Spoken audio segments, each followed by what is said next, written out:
السلام علیکم ورحمۃ اللہ وبرکاتہ۔ ان الحمد للہ رب العالمین والعاقبۃ للمتقین والصلاة والسلام علی سید الانبیاء والمرسلین نبینا محمد وعلی آلہ واصحابہ ومن تبعہم بإحسان الی یوم الدین۔ الحمد للہ الذی ہدانا لہذا وما كنا لنہتدی لولا ان ہدانا اللہ۔ رب شرح لی صدری ویسر لی امری واحلل عقدۃ من لسانی یفقہوا قولی۔ اللہم انفعنا بما علمتنا وعلمنا ما ينفعنا وزدنا علما۔ اللہ تعالیٰ کے فضل و احسان سے سورہ الاعراف کی آیت نمبر 174 تک ہمارا سبق مکمل ہو گیا ہے، اور آیت نمبر 175 سے لے کر آیت نمبر 178 تک انشاءاللہ آج ہم تلاوت کریں گے۔ اعوذ باللہ من الشیطان الرجیم۔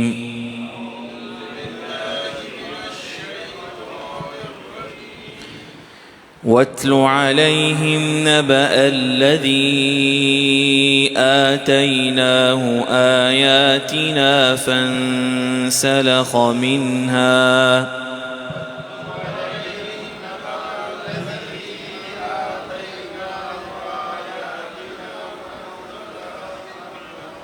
فأتبعه الشيطان فكان من الغاوين۔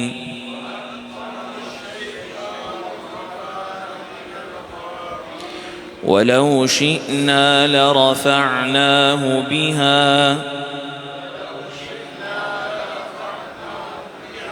ولكنه أخلد إلى الأرض واتبع هواه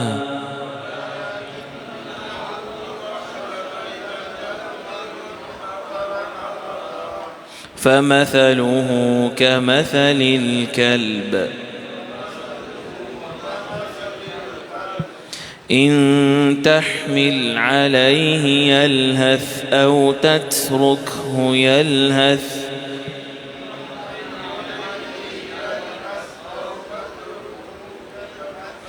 ذلك مثل القوم الذين كذبوا بآياتنا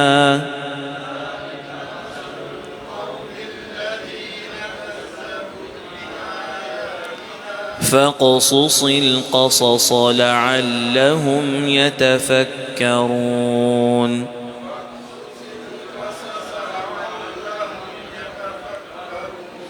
ساء مثلا القوم الذين كذبوا بآياتنا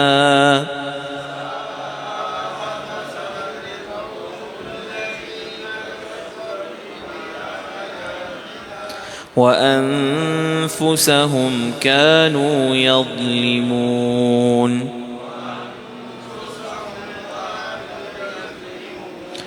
من يهد الله فهو المهتدي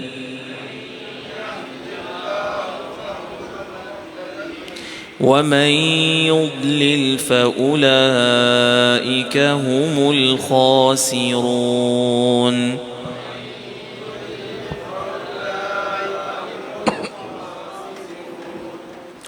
وَاتْلُ عَلَيْهِمْ، اور ان پر تلاوت کیجئے، نبأ الذی، اس شخص کی خبر، آتیناہ آیاتنا، جسے ہم نے اپنی آیات دی، فانسلخ منہا، تو وہ ان سے صاف نکل گیا، فاتبعہ الشیطان، تو شیطان نے اس کو اپنے پیچھے لگا لیا، فکان من الغاوین، تو وہ اسے گمراہ کرنے والوں میں سے تھا۔ وَلَوْ شِئْنَا لَرَفَعْنَاهُ بِهَا، اور اگر ہم چاہتے تو اس کو اس کے ذریعے سے بلند کر دیتے، وَلَكِنَّهُ أَخْلَدَ إِلَى الْأَرْضِ، لیکن وہ اس کے ساتھ زمین پر چپک گیا، وَاتَّبَعَ هَوَاهُ، اور اس نے اپنی خواہشات کی اتباع کی، فَمَثَلُهُ، تو پس اس کی مثال ہے كَمَثَلِ الْكَلْبِ، کتے کی سی، إِن تَحْمِلْ عَلَيْهِ يَلْهَث، اگر آپ اس پر حملہ آور ہوں تو وہ زبان نکال کر ہانپتا ہے، أَوْ تَتْرُكُهُ يَلْهَث، یا چھوڑ بھی دیں تو وہ زبان نکال کر ہانپتا ہے۔ ذالک مثل القوم الذین کذبوا بآیاتنا، یہ ہے مثال اس قوم کی جو ہماری آیات کو جھٹلاتی ہے۔ فقصص القصص لعلہم یتفکرون، تو بس ان کے لیے اس واقعے کو بیان کر دیجئے تاکہ یہ غور و خوض کریں. ساء مثلا القوم الذین کذبوا بآیاتنا، برے لوگ ہیں مثال کے اعتبار سے وہ جو ہماری آیات کو جھٹلاتے ہیں. وانفسهم كانوا یظلمون، اور وہ اپنی جانوں پر ظلم کرنے والے تھے ہمیشہ سے. من یہد اللہ، جسے اللہ ہدایت دے، فہو المہتد، تو وہی ہدایت پاتا ہے. ومن یضلل، اور جسے وہ گمراہ کر دے، فاولئک هم الخاسرون، تو پس یہی وہ لوگ ہیں جو خسارہ پانے والے. فرمایا اب ان کے سامنے ایک ایسے بندے کی بات رکھے جسے اللہ نے اپنی آیات کا علم عطا فرمایا، لیکن وہ اس سے صاف نہیں کھل گیا. سلخ عربی زبان میں کہتے ہیں چھیلنے کو یا کھال اتارنے کو، اسی لیے کہتے ہیں شاۃ مسلوخ، ایسی بھیڑ جس کا کھال اتار دی گئی ہے. کہتے ہیں کہ سانپ نے اپنی کینچلی اتار دی ہے، اس کو بھی سلخہ کہتے ہیں. یعنی سانپ جو ہے کچھ عرصے کے بعد اپنی اوپر کی جو سکن ہوتا ہے اس کو پورا اتار دیتا ہے اور بیچ میں سے ایسے نکل جاتا ہے. تو جس طرح کھال اتار دی جاتی ہے اور گوشت بھی کھاک میں سے بالکل باہر آ جاتا ہے، یا سانپ اپنی اوپر کی جلد کو پیچھے چھوڑ کر بالکل اس سے باہر آ جاتا ہے، اس بندے نے بھی اللہ کی آیات کا علم ہونے کے باوجود ان کو ایسے چھوڑا گویا بالکل وہ اس سے بری الذمہ ہے اور باہر نکل گیا ہے. تو اس کے نتیجے میں شیطان اس کے ساتھ لگ گیا اور اس نے اسے گمراہوں میں کر دیا. تو اس سے پتہ چلتا ہے جو اللہ کی آیات سے دور ہوتا ہے اس کے ساتھ شیطان اس کا ساتھی بن جاتا ہے، اور شیطان پھر اس کے ساتھ زندگی بسر کرتا ہے. اور احادیث میں متعدد اس کے حوالے سے باتوں میں سے خبردار کیا گیا ہے کہ بندہ جب اللہ کے احکامات کو چھوڑ دے تو شیطان اس کا ساتھی بن جاتا ہے، اس کا ہم نوالا ہم پیالہ بن جاتا ہے، اور آ کر اس کو خفیہ باتیں وسوسوں کی صورت میں اور اعمال کی صورت میں دکھلاتا اور بتلاتا ہے. وہ برائی کی پلاننگز کرتا ہے، حرام کمانے کی پلاننگز کرتا ہے، اس راستے پہ وہ اس کا ممد و معاون بن جاتا ہے. اللہ کے رسول صلی اللہ علیہ وسلم فرمایا جو بندہ گھر میں داخل ہوتا ہے اللہ کا ذکر نہیں کرتا تو شیطان آواز لگاتا ہے کہ لو بھائی آؤ بھائی تمہارے لیے آج رات گزارنے کا انتظام ہو گیا. اور جب وہ کھانا کھاتا ہے تو وہ اللہ کا ذکر نہیں کرتا تو وہ آواز لگاتا آؤ بھائی تمہارے آج رات کے کھانے کا بھی انتظام ہو گیا. تو وہ اس کا ہم نوالا ہم پیالہ ہوتا ہے. حتیٰ کہ قرآن مجید کی جو آیت ہے وَشَارِكْهُمْ فِي الْأَمْوَالِ وَالْأَوْلَادِ، اس میں علماء میں سے بعض مفسرین کا یہ قول ہے کہ جو بندہ ازدواجی تعلق قائم کرتے دعا نہیں پڑھتا، یہ شیاطین ایسے حاوی ہوتے ہیں کہ اس کے اس تعلق میں اس کی اولاد میں اس کے شریک بھی بن جاتے، تو نتیجتاً ان کی نسلیں بھی شیطانی ابلیسی اثرات کے ساتھ ہوتی. تو آپ لوگ دیکھتے ہیں جن کے اندر رتی برابر کوئی خیر نہیں ہوتی، اس لیے کہ وہ بالکل شیطان کے ایجنڈے پہ اس کے گمراہیوں کے اوپر چلتے ہوئے خود انسانی شیطان بن چکے ہوتے. تو فرمایا وَلَوْ شِئْنَا لَرَفَعْنَاهُ بِهَا، اگر ہم چاہتے تو اس کو اس کے ذریعے سے بلند کر دیں. یعنی اگر وہ اللہ کی آیات کا انکار نہ کرتا تو اللہ کا یہ فیصلہ ہے کہ جو اللہ کی آیات سے جڑے گا اللہ اس کو سر بلند کر دے گا. وَلَكِنَّهُ أَخْلَدَ إِلَى الْأَرْضِ، لیکن وہ زمین کے ساتھ چمٹ گیا، یعنی اس نے بلند ہونا پسند ہی نہیں کیا، وہ پستی میں ہی رہا. اور کیوں ہوا؟ وَاتَّبَعَ هَوَاهُ، وہ اپنی خواہشات کی اتباع میں چل پڑا. اب اس کی مثال کیسی ہے؟ فَمَثَلُهُ كَمَثَلِ الْكَلْبِ، اس کی مثال کتے کی سی مثال ہے جس پر آپ حملہ کریں تب بھی وہ زبان نکال کر ہانپتا ہے اور نہ کریں چھوڑ دیں تب بھی وہ زبان نکال کر ہانپتا ہے. کتا واحد ایک جانور ہے جو دوڑے، اگر اس کو یعنی آپ ماریں اور وہ دوڑ پڑے تو تھک کر بھی زبان نکال کے ہانپتا ہے، اور ویسے بیٹھا ہو تب بھی زبان نکال کے ہانپ رہا ہوتا ہے. وگرنہ باقی جانور کسی کو آپ بگائیں بہت زیادہ تو اس کی سانس پھولے گی، وہ تھوڑی دیر ہانپے گا، لیکن باقی ٹائم وہ ٹھیک ہو. بالکل اسی طرح دنیا کے معاملے میں ایسے شیطان صفت لوگوں کی حالت یہ ہوتی ہے کہ وہ دنیا کی طلب میں زبان نکال کر سارا وقت ہانپتے ہی رہتے، اور دنیا کی حرص اور اس کے لیے ان کی کوشش ایسی ہوتی ہے جیسے دوڑ لگا کر محنت کر کے بھی ان کی رال ٹپک رہی ہوتی ہے، اور جب سب کچھ میسر آ چکا ہو بیٹھے ہو تب بھی رال ٹپک رہی ہوتی، کسی وقت ان کی بس نہیں ہوتی. اللہ کے رسول صلی اللہ علیہ وسلم نے جو دعائیں مانگی ہیں ان میں سے ایک دعا یہ بھی ہے اللہم انی اعوذ بک من علم لا ینفع ومن قلب لا یخشع ومن نفس لا تشبع. یا اللہ میں آپ سے ایسے نفس سے پناہ طلب کرتا ہوں جو کبھی بھرتا ہی نہیں، جو کبھی جس کا پیٹ بھرتا ہی نہیں ہے، جس کو حل میں مزید کے علاوہ کچھ نہیں سوچتا، جب اس کو دنیا کا معاملہ کوئی ہو وہ حلال حرام کی تمیز کے بغیر سب کچھ سمیٹنے میں ہی لگا رہتا ہے۔ ہم دیکھتے ہیں اپنے ارد گرد کیسے کیسے لوگ، اتنا ہے کہ 7 نسلیں بیٹھ کر کھا سکتی ہیں، لیکن حرام کے ہوس اور مزید جمع کرنے کی لالچ ان کو ہر قسم کی حلال حرام کی تمیز کے بغیر دنیا مزید سمیٹنے پر لگائے ہوئے ہے۔ تو اللہ تعالیٰ فرماتے ہیں یہ بدترین لوگ ہیں۔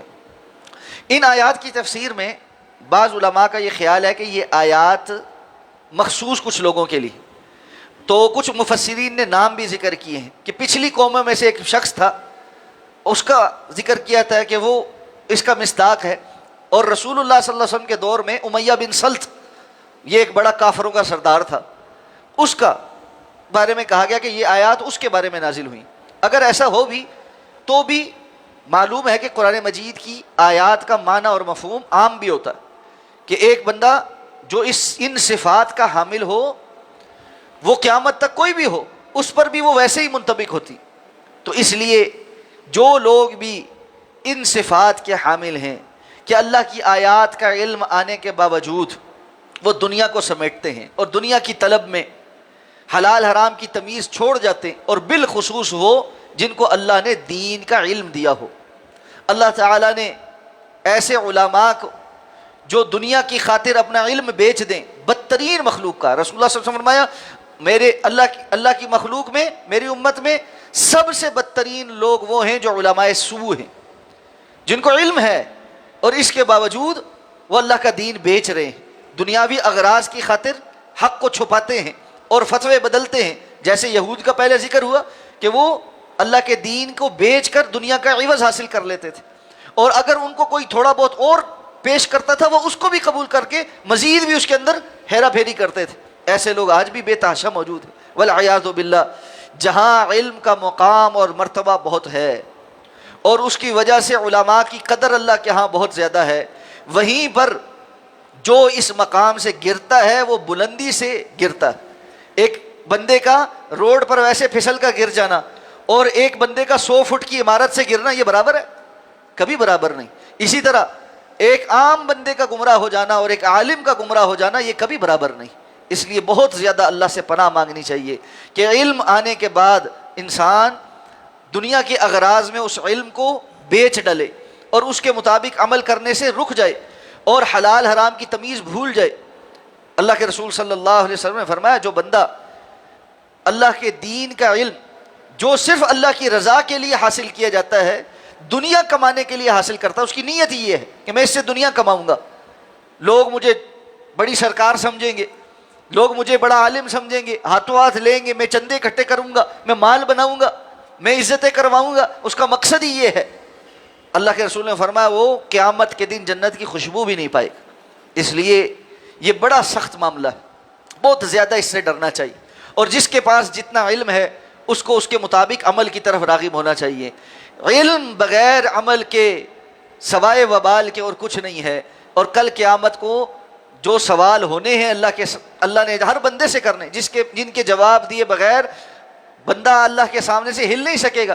ان میں سے ایک سوال ماذا عمل فیما علم، جتنا ایک علم تھا اس کے مطابق عمل کیا کر کے آئے ہو، اس کے بارے میں ہونا ہے۔ اللہ ہمیں وہاں پہ سرخرو فرما دے۔ تو فرمایا آپ یہ ان لوگوں کی مثال ہے جو اللہ کی آیات کی تکذیب کرتے ہیں، اللہ کی آیات کو جھٹلاتے ہیں، یعنی بظاہر ایمان والے بنے ہوئے یا کفر پر ہیں، دونوں ہی قسم کے لوگ، جو پکے منافق ہیں یا وہ کفر پر ہیں۔ یہ گندی مثالیں ان کے لیے، رسول اللہ صلی اللہ علیہ وسلم فرمایا ہمارے لیے اچھی مثالیں ہیں، بری مثالیں نہیں ہیں۔ اور پھر آپ نے فرمایا لیکن وہ بندہ جو کسی کو کوئی تحفہ دے، کوئی چیز ہبہ کر دے اور اس کے بعد اس سے وہ واپس مانگے، اس کی مثال ایسے ہی ہے جیسے کوئی کتا کہہ کرے اور اس کو چاٹ لے۔ جتنا کراہیت والا کام یہ ہے، اتنا ہی کراہیت والا کام یہ ہے کہ انسان کسی کو کوئی تحفہ دے کر اس سے پھر واپس طلب کرے۔ یہ مروت کے بالکل منافی، اخلاق کے بالکل منافی ہے کہ انسان کسی کو کوئی چیز دے کر واپس لے لے۔ بعض لوگ اپنی وراثت میں سے کسی کو کوئی حصہ دیتے ہیں، ظاہر بات ہے ورثاء کو نہیں دے سکتے، کسی غیر وارث کو کچھ دیتے ہیں، کچھ عرصے کے بعد اس سے کچھ انبن ہو جائے تو چلو جی مجھے واپس کرو۔ یہ انتہائی گھناؤنا کام ہے، اور بری مثالیں ایسے لوگوں کے لیے جو دنیا کے پیچھے لگ کر دنیا کا مال کو زیادہ فوقیت دیتے ہیں اور اللہ کے احکامات کو پس پش ڈال دیتے ہیں۔ فرمایا ساء مثلا القوم الذین کذبوا بآیاتنا وانفسهم کانوا یظلمون، بڑی بری مثال ہے ان لوگوں کی کہ جو اللہ کی آیات کو جھٹلاتے ہیں، اس کا انکار کرتے ہیں، اور وہ ہمیشہ سے اپنے جانوں پر ظلم کرنے والے ہیں۔ من یہد اللہ فہو المہتد، جس کو اللہ ہدایت دے وہی ہدایت پر ہوتا ہے۔ اب جو ہدایت پر ہے وہ کوئی یعنی خوش نہ ہو کہ میرا بڑا کمال ہے، میں بڑے مقام اور مرتبے پہ ہوں، میں اللہ کے دین کے مطابق عمل کرتا ہوں، میری بڑی کوشش ہے، کاوش ہے، نہیں، یہ بھی اللہ کا فضل ہی ہے کہ اللہ نے ہدایت عطا فرما رکھی ہے، عمل کی توفیق عطا فرما رکھی ہے، وگرنہ انسان کے اپنے بس میں کچھ بھی نہیں۔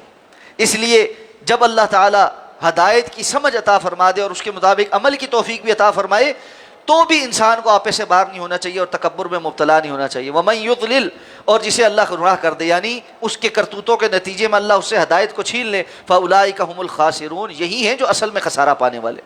دنیا کے کسی معاملے میں خسارہ لگ جائے، کچھ کمی لگ جائے، یہ خسارہ نہیں۔ بندہ بسا اوقات حلال پر جب کاربند ہوتا ہے تو اس کو بظاہر دنیا کے بہت ساری چیزیں چھوڑنی پڑتی، تو دنیا کے اعتبار سے لوگ معیار سے یہ سمجھتے ہیں یہ خسارے میں، جبکہ وہ خسارہ نہیں، حقیقت میں وہ کامیابی ہے۔ جو گمراہی میں چلا جائے اصل خسارہ اس کا ہے۔ اللہ تعالیٰ اس خسارے سے محفوظ فرمائے۔ سبحانک اللہم و بحمدک، نشہد ان لا الہ الا انت، نستغفرک و نتوب الیک۔ ایک سوال ہے، پہلے بھی پوچھا گیا تھا، میں نے کہا تھا بعد میں جواب دوں۔ کہتے ہیں جب قرآن و سنت ایک ہے، حدیث ایک ہے، تو پھر یہ ائمہ اربعہ اور فقہا کے درمیان اختلاف کیوں ہیں؟ نیز کیا ان میں سے کسی ایک کو ماننا ضروری ہے؟ اچھا، یہ بڑا اہم سوال ہے کہ جب قرآن ایک ہے، حدیث ایک ہے، تو پھر اختلاف کیوں ہے؟ قرآن و حدیث کے فہم کا جو اختلاف ہے وہ صحابہ کرام میں بھی رہا ہے، ہر چیز میں نہیں، بعض مسائل بسا اوقات قرآن مجید کی آیت یا رسول اللہ صلی اللہ علیہ وسلم کے فرمان کے ایک سے زائد مطلب نکلتے ہیں۔ مثلا جیسے واقعہ بنو قریظہ میں ہوا تھا، جب رسول اللہ صلی اللہ علیہ وسلم کو نے حکم دیا کہ لا یصلین احدکم الا فی بنی قریظہ، تم میں سے کوئی بندہ بھی عصر کی نماز ہرگز نہ ادا کرے سوائے یہ کہ بنو قریظہ میں، تو صحابہ فوراً نکل کھڑے ہوئے۔ اب مدینہ سے بنو قریظہ پہنچنے میں کچھ ٹائم لگ گیا، عصر کی نماز کا وقت درمیان میں آ گیا، تو بعض صحابہ نے کہا کہ اللہ کے رسول صلی اللہ علیہ وسلم کی اس حدیث کا مطلب یہ تھا، آپ کے اس حکم کا مطلب یہ تھا کہ ہمیں فوراً نکل جانا چاہیے، عصر کا انتظار نہیں کرنا چاہیے، کیونکہ اس وقت عصر کا وقت قریب تھا۔ تو یہ احتمال تھا کہ بعض لوگ یہ کہیں گے کہ ہم نماز راستے میں ضائع نہ ہو جائے، ہم عصر پڑھ کے جاتے۔ تو آپ کے اس حکم کا مطلب یہ تھا کہ فوراً نکل جاؤ، عصر کا انتظار نہ کرو، نماز تو اپنے ٹائم پر ہی ہے، اس لیے نماز ٹائم پر پڑھیں گے۔ دیگر صحابہ نے کہا نہیں، جب اللہ کے رسول کے الفاظ بڑے ایکسپلیسٹ ہیں، آپ نے کہہ دیا ہے کہ عصر کی نماز کوئی نہ پڑھے سوائے بنو قریظہ میں، تو ہم تو بنو قریظہ میں ہی پڑھیں۔ اور روایات میں آتا ہے کہ بعض صحابہ نے عشاء کی نماز کے وقت جا کر وہاں پہ عصر کی نماز پڑھی۔ جب رسول اللہ صلی اللہ علیہ وسلم پہنچے تو آپ کے سامنے یہ اختلاف ذکر ہوا، تو آپ نے خاموشی اختیار فرمائی، یعنی دونوں کی بات ٹھیک ہے، کیونکہ مطلب دونوں کا صحیح۔ جنہوں نے سمجھا کہ جلدی جانا ہے لیکن نماز اپنے وقت پہ پڑھنی ہے، بات وہاں پہ بھی کہ شریعت کے مطابق درست ہے، اور جنہوں نے سمجھا کہ نہیں ہم نے ظاہر حدیث پہ عمل کرنا ہے، بات ان کی بھی ٹھیک ہے۔ اس لیے بسا اوقات جو نص ہوتی ہے اس کے فہم کا اختلاف ہوتا ہے، اگر تو نص کے فہم کا اختلاف ہو تو اس میں کوئی مسئلہ نہیں۔ دوسری بات کہ جب کتاب و سنت ایک ہے تو فقہا کا اختلاف اتنا کیوں ہے؟ یہ فقہا کے دور میں اتنا اختلاف نہیں رہا جتنا اختلاف بعد میں بن گیا، یعنی کسی بھی امام کے دور میں انہوں نے اپنا مذہب علیحدہ سے نہیں بنایا تھا، اور نہ ہی اپنے شاگردوں کو کہا تھا کہ میرے مذہب پر عمل کرو اور کسی اور عالم سے کچھ نہیں سیکھنا۔ تو یہ تو بہت بعد میں 4 صدی ہجری کے بعد گفتگو شروع ہوئی کہ یہ مذاہب ہیں اور یہ مسالک ہیں اور ایسے ہوا ویسے ہوا۔ شروع میں جس امام کے کوئی شاگرد تھے انہوں نے نسبت ان کی طرف کی کہ ہم فلان یعنی استاد کے شاگرد ہیں، جیسے آج ہم کسی یونیورسٹی کا نام ساتھ لگا لیتے ہیں، آکسفورڈ سے فارغ ہونے والے اپنے نام کے ساتھ آکسن لگاتے ہیں، اسی طرح جو قائد اعظم یونیورسٹی سے فارغ ہوتا ہے وہ اپنے نام کے ساتھ قائدین لگا لیتا ہے۔ تو اس طرح ایک اسکول آف تھاٹ کی طرف اس اعتبار سے کہ ہمارے اساتذہ وہ ہیں، تو یہ شروع میں ابتداءً ایسے ہوا تھا کہ فلاں عالم سے ہم پڑھے ہیں، تو بعض علماء نے اپنے نام کے ساتھ حنفی لگایا، بعض نے شافعی لگایا، بعض نے مالکی اور حنبلی لگایا۔ یہ کرتے کرتے بعد میں زیادہ مسائل بنتے چلے گئے اور ان میں شدت آ گئی، اور شدت اس حد درجہ آ گئی کہ انہوں نے کہا کہ جی جو ہمارا اسکول آف تھاٹ ہے اس کے علاوہ آپ کسی اور اسکول آف تھاٹ کے مسئلے کو نہیں لے سکتے۔ تو بر صغیر میں یہ سوچ بہت زیادہ پختہ ہو گئی اور تقلید کا جمود جو تھا وہ جڑ پکڑ گیا۔ تو اس وقت یہ تحریک اہل حدیث شروع ہوئی۔ یہ تحریک اہل حدیث جو ہے وہ کوئی مسلک یا مذہب یا فرقہ نہیں ہے، یہ ایک اصلاحی تحریک ہے۔ اس کا مقصد کیا ہے؟ اس کا مقصد یہ ہے کہ تمام علماء اور ائمہ ہمارے سر کا تاج ہے، انہوں نے دین کی جو خدمت کی ہے وہ ہمارے سر آنکھوں پر ہے، لیکن کتاب و سنت میں کسی بھی ایک امام یا ایک شخصیت اس کی اتباع کرنے کا حکم سوائے رسول اللہ صلی اللہ علیہ وسلم کے اور کسی کے لیے نہیں۔ اس لیے ہم کسی کی بات کو بھی یا علمی خدمت کو کتاب و سنت کے پیمانے پر پرکھیں گے اور اس کے مطابق جس کی بات کتاب اللہ اور سنت رسول اللہ کے قریب ترین ہوگی اس کی بات پر عمل کیا جائے، اور جس کی بات کتاب و سنت سے دور ہوگی اس کی بات کو چھوڑ دیا جائے۔ یہ اصل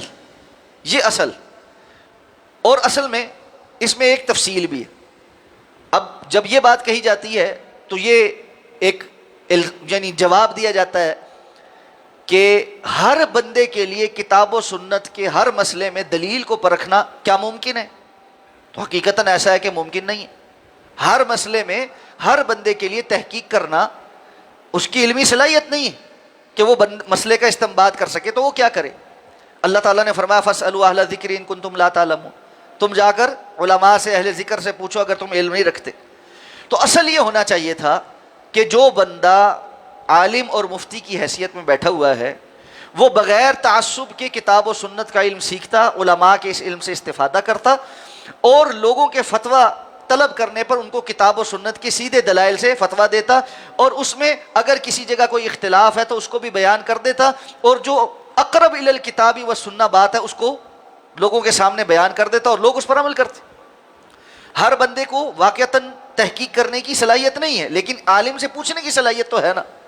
لیکن اب ایک بندہ کہتا ہے جی میں نے 8 سال مدرسے میں پڑھا، پھر اس کے بعد 2 سال کا تخصص کیا افتاء کا، مفتی بھی بن گیا، پھر 3-4 سال کسی دارالافتاء میں کام بھی کر لیا، تجربہ بھی آ گیا، 15 سال زندگی کے ایک اسپیشلائزیشن میں لگانے کے بعد بھی وہ کہتا ہے کہ جی نہیں میں فتویٰ دینے کے قابل نہیں ہوں، میں تو صرف پچھلوں کا فتویٰ نقل کروں گا وہ بھی ایک مخصوص زاویے سے، اس کے علاوہ میں اس سے باہر نہیں جا سکتا۔ یہ ظلم ہے، یہ تعصب ہے کہ اپنے علماء کے وضع کردہ بات سے علاوہ کسی اور کی بات کو نہیں بیان کرنا۔ ساتھ میں کہتے بھی ہیں کہ چاروں حق پر ہیں، امام ابو حنیفہ بھی حق پر ہیں، امام مالک بھی حق پر ہیں، امام شافعی بھی حق پر ہیں، امام احمد بن حنبل بھی حق پر ہیں۔ تو جب سارے حق پر ہیں تو ان کی جو بات زیادہ کتاب و سنت کے قریب ہے اس کو کیوں نہیں بیان کر دیتے؟ اور ہم تو کہتے ہیں صرف 4 کیوں، بعد میں آنے والے بہت سارے بڑے بڑے امام ائمہ محدثین اور شیوخ الحدیث انہوں نے بھی دین کے بارے میں بہت سارے علمی خدمت کی ہے، ان میں سے جس کی بات کتاب و سنت کے سب سے اقرب نظر آتی ہے اس پر فتویٰ ہونا چاہیے۔ تو یہ دعوت ہے اور اسی پر عمل ہونا چاہیے۔ تو کسی ایک کے بات پر ساری زندگی صرف اس بات پر کہ یہ فلاں نے کہا ہے اس لیے عمل کرنا ہے، اس کی کوئی دلیل کتاب و سنت میں نہیں۔ اللہ ہمیں صحیح بات کو سمجھ کر عمل کرنے کی توفیق عطا فرمائے۔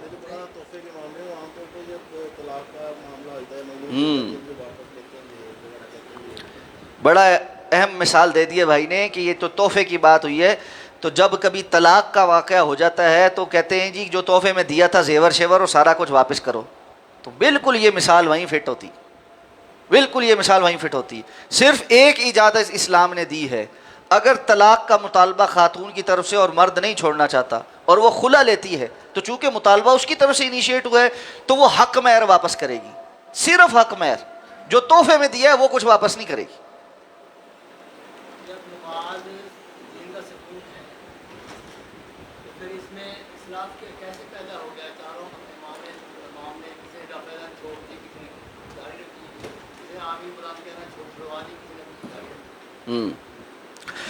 نماز دین کا ستون ہے، اس میں اختلاف کیسے پیدا ہو گیا کہ کسی نے آمین اونچی کہی کسی نے نہیں